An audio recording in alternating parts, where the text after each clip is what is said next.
kami dari kelompok 4. Sebelum kami mulai, mohon maaf, kami dari kelompok 3. Sebelum kami memulai presentasi kami, di sini tahu nggak sih teman-teman peribahasa yang mengatakan tak kenal maka tak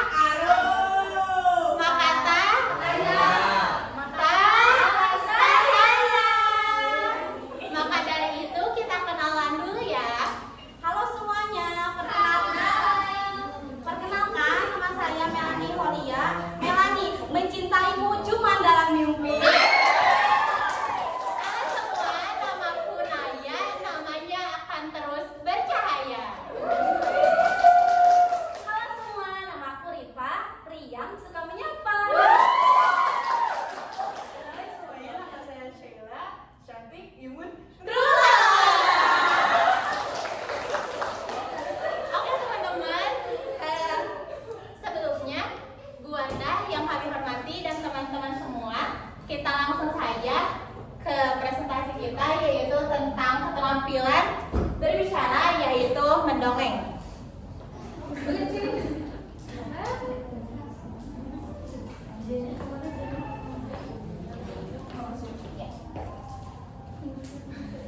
Oke teman-teman, di sini saya akan membacakan apa itu pengertian dongeng atau mendongeng. Mendongeng adalah sebuah cerita prosa rakyat yang tidak sebenarnya terjadi. Dongeng biasanya diceritakan terutama sebagai sebuah hiburan. Walaupun pada kenyataannya sebagian besar dongeng menggambarkan suatu kebenaran yang mengandung banyaknya pelajaran moral atau sindiran.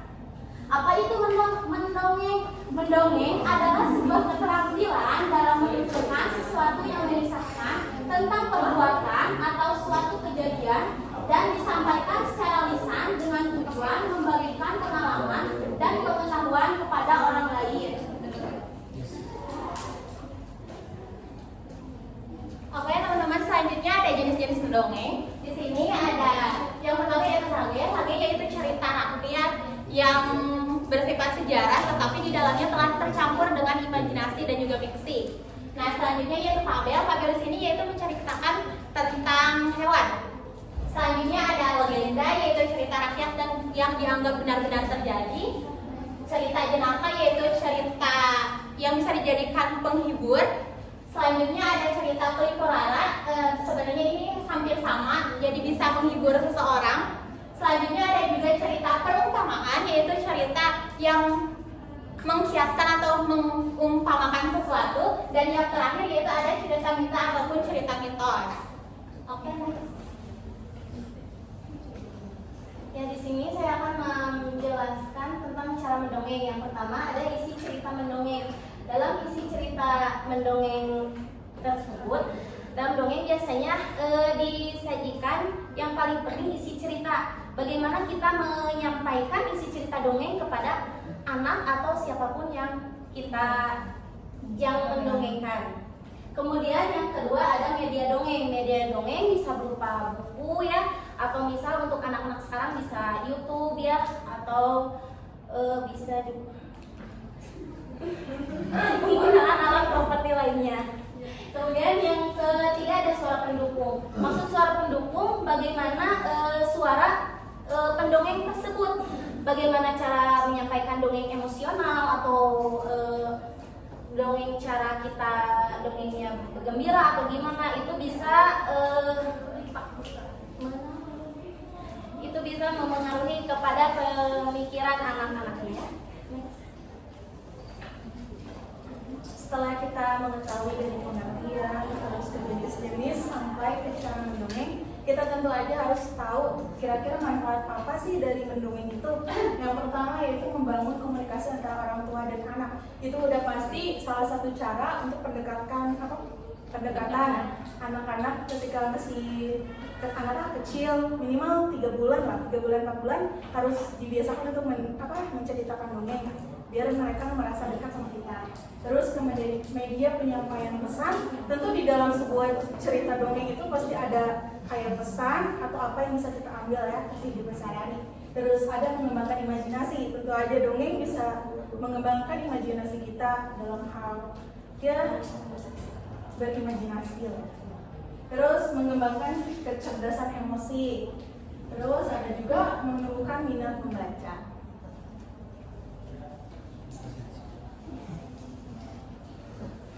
Oke teman-teman, di sana bisa dibaca kalau misalnya saat di jalan, ini di kelas bukan di jalan, jadi nggak usah nanya. Jadi kita nggak akan buka pertanyaan. Oke teman-teman, next hit. Terima kasih atas perhatiannya. Aku minta applause yang meriah untuk menyambut semangat dari kita semua.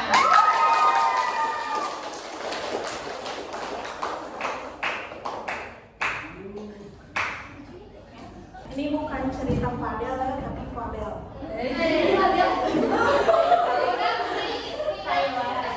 Jadi tentu pasti ceritanya tentang hewan, bukan Fadel, apalagi siapa namanya?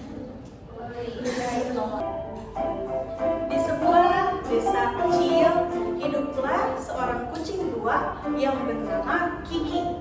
Kiki itu kucing yang sangat tua, guys.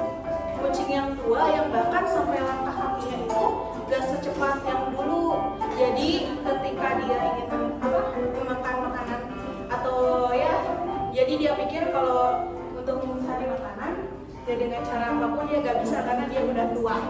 Terus di suatu hari di bawah pohon dia tuh lagi berjemur di atas matahari, lagi santai-santai. Terus dia tiba-tiba ngerasa aku pengen makan ikan katanya dengan malas.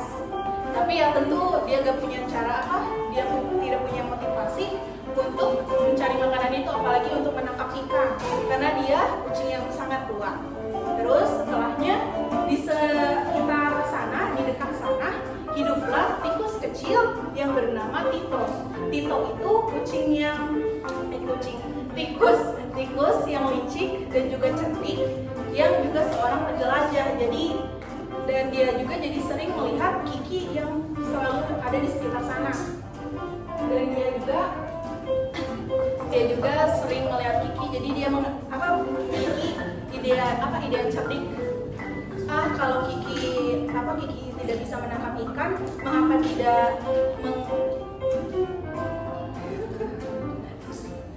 tidak memanfaatkan kecerdikannya, terus katanya. Terus Tito setelahnya langsung mengambil Kiki yang tiduran di mana. Oh hai Kiko, sapa Tito ceria. Apa yang kamu rencanakan hari ini, katanya. Terus Kiko menjawab, aku ingin makan ikan tapi aku terlalu malas untuk mendapatkannya. Apalagi langkah kakiku itu pendek dan lemah, terus katanya. Terus Tito yang senang karena berbicara dengan Kiki yang selalu dia lihat, dia menyarankan, bagaimana jika aku membantumu? Bagaimana jika kita membuat sebuah rencana untuk mendapatkan ikan itu? Kiki jadi kaget karena bagaimana kamu bisa membantu kucing sepertiku? Apalagi karena mereka beda ras ya. Terus setelah itu karena Kiki juga merasa sepertinya rencana itu akan berjalan dengan baik, mereka langsung berlari ke danau.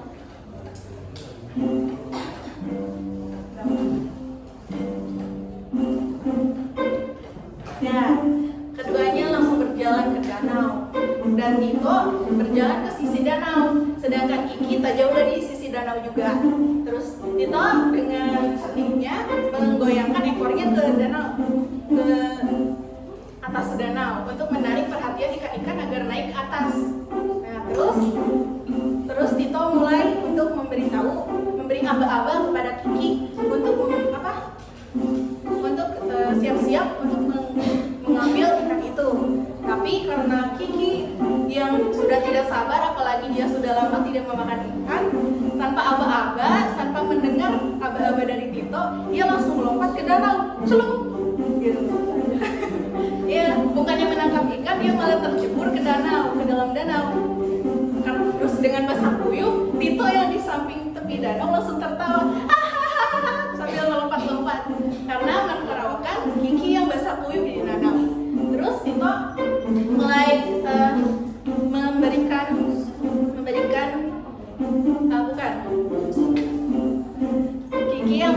duyung, kemudian naik ke atas danau.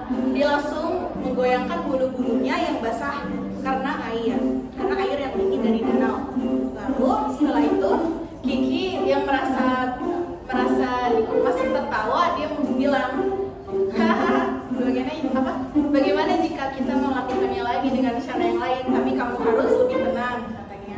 Terus setelah itu mereka untuk kedua kalinya dengan cara yang sama, tapi dengan Kiki yang bisa bersabar dan menunggu aba-aba dari Tito. Langsung Tito menggoyang-goyangkan ekornya lagi yang tipis dan panjang itu, ekor tipis itu, menggoyang-goyangkan sampai ikan itu kembali lagi menampakkan ke atas danau.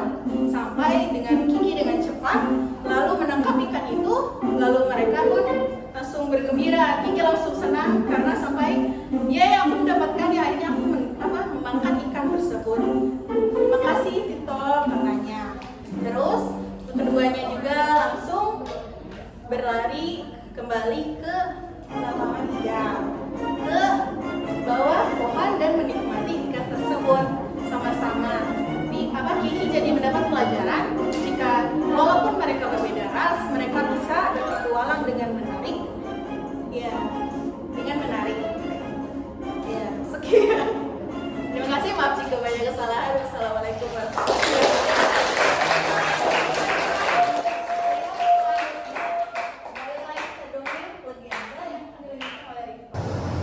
Malin Kundang si anak durhaka.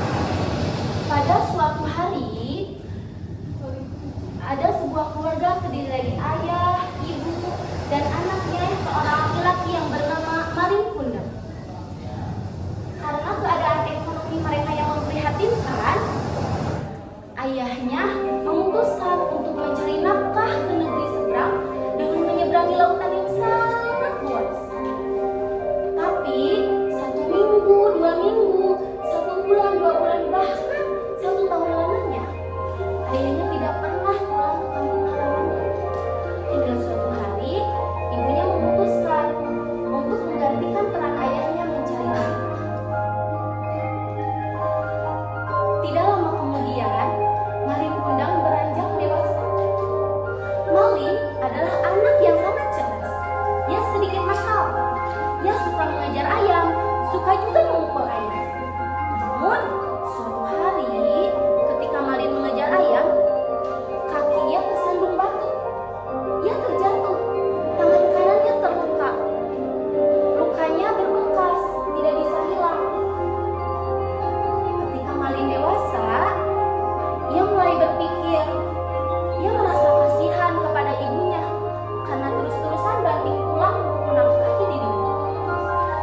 Hingga akhirnya Malin Kundang mempunyai rencana untuk mencari nafkah ke negeri seberang dengan menyeberangi lautan yang sangat luas. Malin Kundang terhasut oleh seorang nahkoda kapal dagang yang awalnya ia miskin. Ketika ia pulang ke kampung halamannya, dia menjadi orang yang kaya raya. Sesampainya di rumah, Malin Kundang menyampaikan maksudnya kepada ibunya.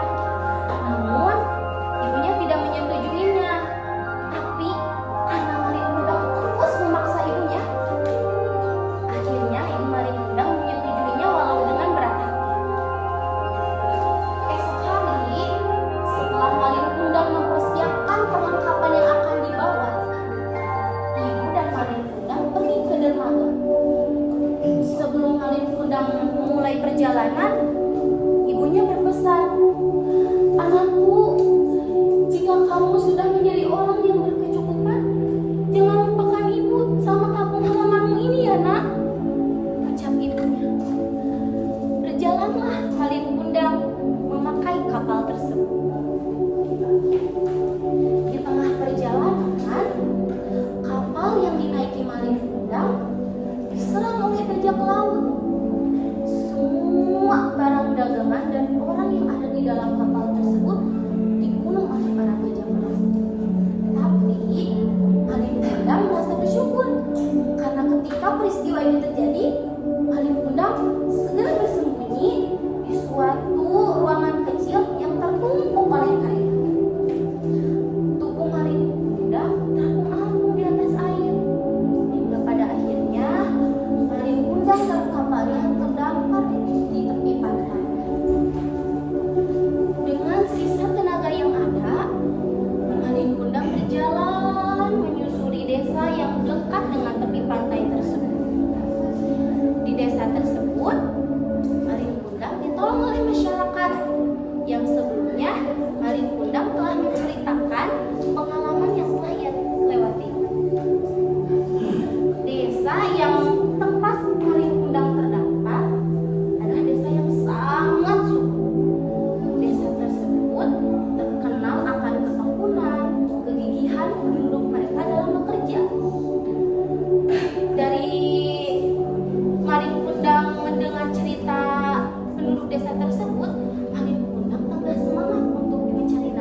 saya.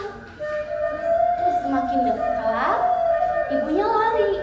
Ibunya memeluk Malin Kundang. Malin Kundang, anakku, ini ibu. Kenapa kamu tidak mengirim kabar? Tapi kalian tahu apa yang terjadi? Malin Kundang melepaskan pelukan ibunya, mendorong ibunya hingga terjatuh. Dasar wanita tidak tahu diri. Aku ngaku sebagai ibuku. Kamu kan ibuku, ucap Malin Kundang. Ibunya merasa sakit hati. Setelah ibunya merasa sakit hati, kemarahan ibunya semakin menyebar. Istri Malin Kundang ucap, wanita itu ibumu? Bukan, itu hanya pengemis yang mengaku-ngaku ibuku untuk merebut hartaku, ucap Malin Kundang. Kemudian ibu Malin Kundang merasa amarahnya semakin meningkat karena mendengar perkataan tersebut. Karena kemarahan ibu Malin Kundang semakin memuncak, ibu Malin Kundang mengangkat kedua tangannya seraya berdoa. Ya Tuhan, jika itu benar anakku, aku sumpahi kukutuk dia menjadi sebuah batu. Tidak lama kemudian, angin bergemuruh kencang. Badai dahsyat datang menghancurkan kapal Malin Kundang.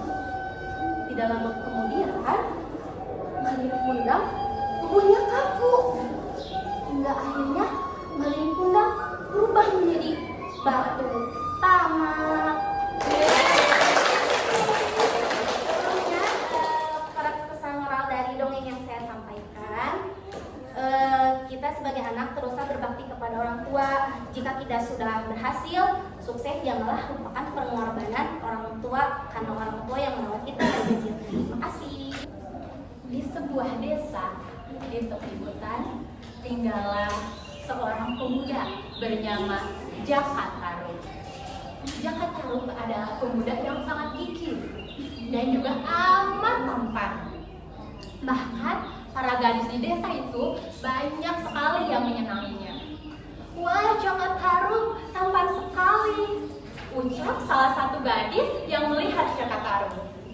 Pada suatu hari, Jaka Tarub sedang tidur, dan dalam tidurnya ia bermimpi memakan daging rusa. Sontak ia pun terbangun, lalu bergumam, sepertinya aku lapar. Kemudian Jaka Tarub pun memutuskan untuk berburu dan pergi ke hutan. Sesampainya di hutan, Jaka Tarub pun memutuskan untuk minum terlebih dahulu. Kemudian ia menyusuri sungai dan dia kaget karena dia mendengar suara gadis di hutan. Hah? Suara gadis? Gadis mana yang berani pergi ke hutan seperti ini? Ucap Jaka Tarub. Kemudian dengan penasaran, Jaka Tarub pun menyusuri hutan.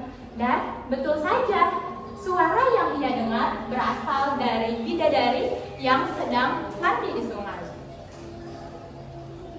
Apa kataku? Ternyata betul, suara tadi adalah bidadari-bidadari cantik ini.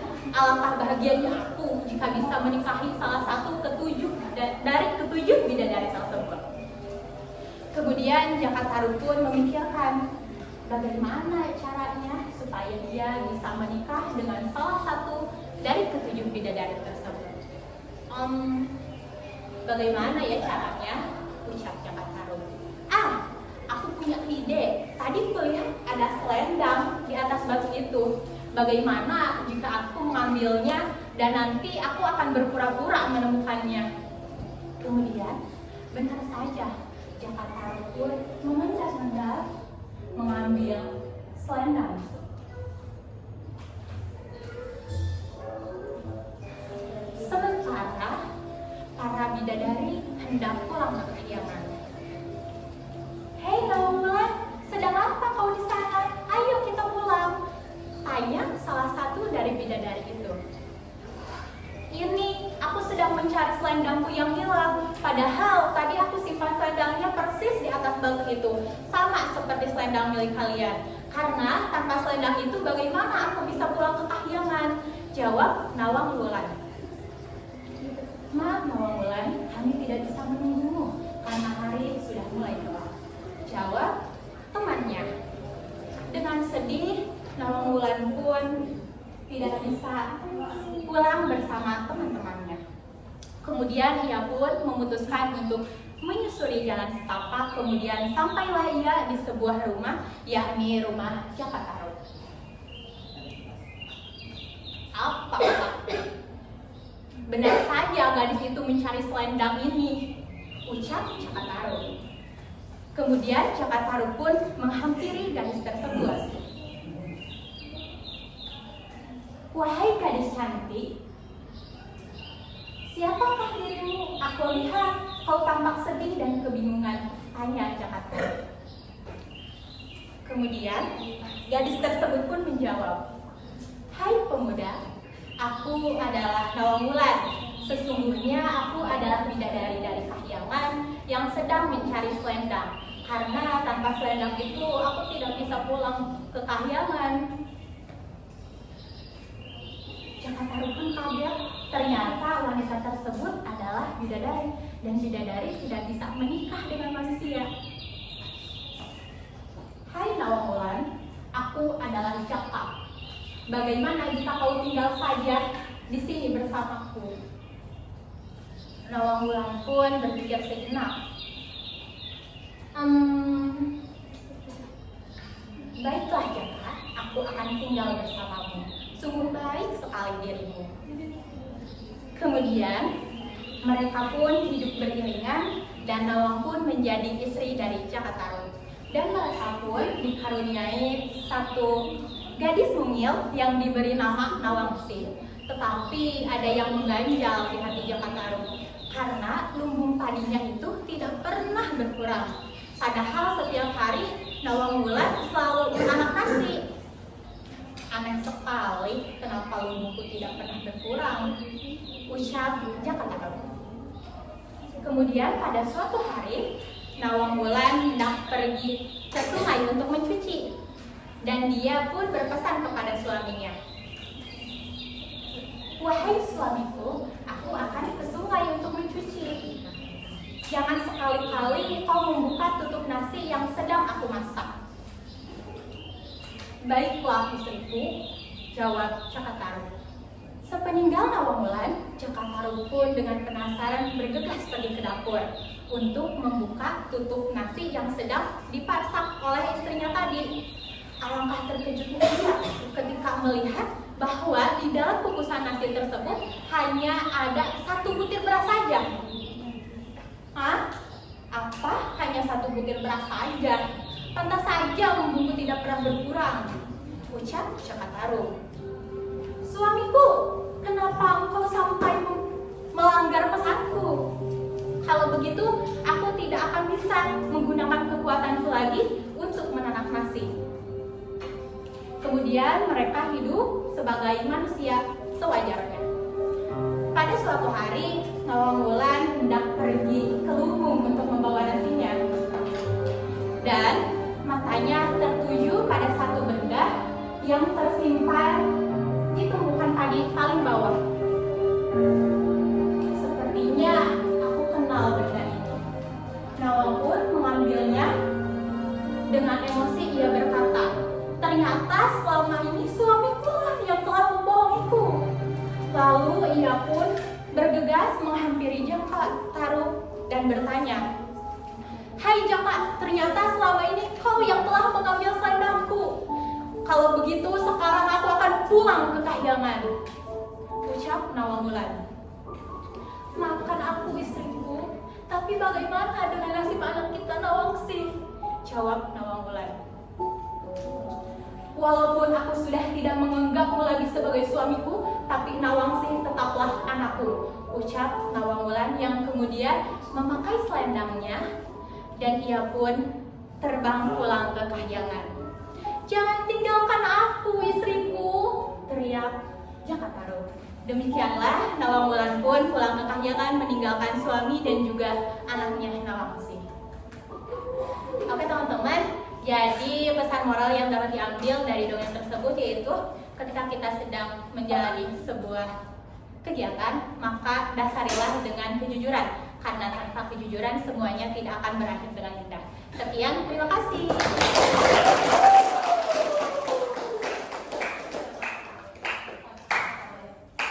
Oke teman-teman, selanjutnya kita akan panggilkan pendongeng terakhir kita, yaitu yang akan mendongengkan parabel. Beri aplaus untuk Melanie. Asal mula Sungai Jodoh. Cerita rakyat Bangka Belitung. Pada zaman dahulu kala, hiduplah seorang gadis yang bernama Mah Bongsu. Ia adalah gadis yatim piatu yang tinggal sendirian. Sehari-hari, Mah Bongsu biasanya bekerja sebagai seorang pembantu di rumahnya Mah Pia. Mah Pia adalah perempuan yang sangat serakah. Ia juga mempunyai anak yang bernama Siti Mayang. Siti Mayang juga mempunyai sifat yang sangat serakah seperti ibunya. Pada suatu hari yang cerah, Mah Bongsu pergi bekerja ke rumahnya Mah Pia. Aku harus bersemangat hari ini.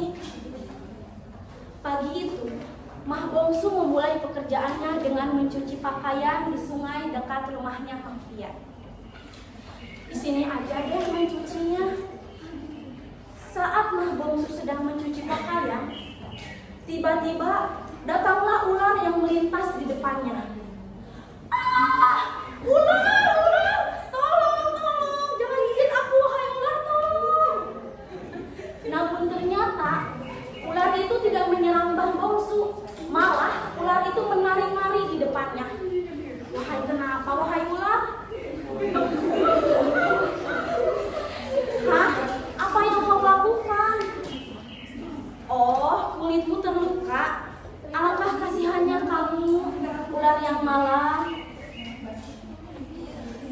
Mah Bongsu pun perlahan mulai memberanikan dirinya untuk mendekati ular tersebut. Tolong jangan gigit aku ya. Di sini aku hanya membantumu agar kulitmu tidak terluka. Dengan keberaniannya, Mah Bongsu pun membawa ular tersebut ke rumahnya dan diletakkan di kamarnya. Kau bukan ular yang nakal, sangat penurut ketika kupegang. Setiap kulit ular itu terlepas, Mah Bongsu pun tak lupa untuk segera membersihkannya lalu kemudian membakarnya. Lepas lagi ya kulitmu, apakah rasanya sangat perih jika terlepas? Dan aku juga izin untuk membakar bekas kulitmu itu ya. Saat ia membakar kulit ular itu, asapnya mengarah ke arah Singapura. Dan dari arah sanalah tiba-tiba datanglah tumpukan emas dan berlian yang sangat banyak. Kemudian asap bakarannya ular itu mengarah ke arah Bandar Lampung. Datanglah kain sutra yang sangat banyak. Dari mana datangnya kain sutra ini? Mah Bongsu pun menerima semua barang-barang berharga itu. Semua kekayaan ini datang saat kulit ular itu yang dibakar Mah Bongsu. Dan karena keajaiban ini, dalam waktu yang sangat singkat, Mah Bongsu tiba-tiba menjadi seorang yang sangat kaya raya. Wah, aku tidak menyangka akan berubah menjadi seperti ini.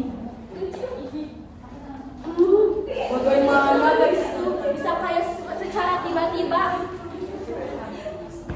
Iya, aku juga penasaran. Dia sudah tidak punya orang tua, lalu kenapa tiba-tiba mendapatkan banyak harta? Dari manakah dia dapat semua harta, dapat semua itu? Dari manakah dia mendapatkan semua itu? Ada penduduk sekitarnya. Namun, di sisi lain, Mah Bongsu adalah seorang yang sangat dermawan. Dengan kekayaannya yang melimpah, Mah Bongsu tidak segan untuk membantu sekitarnya. Terimalah ini, Nek. Tapi ini jumlahnya sangat banyak, cuy. Tak apa, Nek. Kebetulan saja aku punya sedikit bahan makanannya untuk kalian dan juga keluarga. Wah, alangkah baiknya kamu mah bongsu. Terima kasih banyak ya nak. Dengan senang hati, kata Mah Bongsu. Tentu kabar mengenai kekayaan Mah Bongsu diketahui oleh Mah Pia dan Siti Maya. Aku sepertinya tahu kenapa si Bongsu itu memilih tidak bekerja. Ya memang kenapa? Dia baru-baru ini mendadak menjadi orang kaya di kampung ini, Bu. Memang aneh sekali. Setelah mengetahui fakta yang baru saja terjadi, Mah Pia dan Siti Mayang pun mulai mencari tahu mengenal asal muasal kekayaan Mah Bongsu. Kita harus mencari tahu apa yang membuat si gadis kampung itu menjadi kaya mendadak. Ya Bu, ayo kita temui dia Bu. Setelah berhasil mendapat kesempatan untuk mengintai Mah Bongsu, Mah Pia dan Siti Mayang pada akhirnya mereka berhasil mengetahui asal muasal kekayaan Mah Bongsu yang secara tiba-tiba. Ternyata hasil kekayaan yang datang hanya dengan membakar kulit ular saja. Kita juga pasti bisa melakukannya. Benar Bu, mari kita cari ular yang akan melepas kulitnya. Hingga pada suatu hari, Mah Pia dan Siti Mayang memulai langkah pertamanya dengan mencari ular di sekitar pekarangan mereka. Di mana ya? Tumben sekali tidak ada ular di sekitar ini. Pada saat kita harus cari pelan-pelan Bu, jangan sampai membuat ularnya pergi. Akhirnya setelah mencari sekian lamanya, Mah Pia dan Siti Mayang berhasil menemukan seekor ular yang berbisa yang segera merangkap untuk dibawa pulang ke rumah mereka. Itu dia Bu, ayo cepat bawa ke rumah. Asik, kita akan menjadi kaya. Sesamanya mereka di rumah, Mah Pia melepaskan ular berbisa itu di kamar Siti Mayang. Dia menganggap jika ular yang mereka bawa itu akan membawa keajaiban yang pasti mendatangkan kekayaan yang melimpah. Sebentar lagi kita akan menjadi kaya raya seperti Mah Bongsu, Ibu.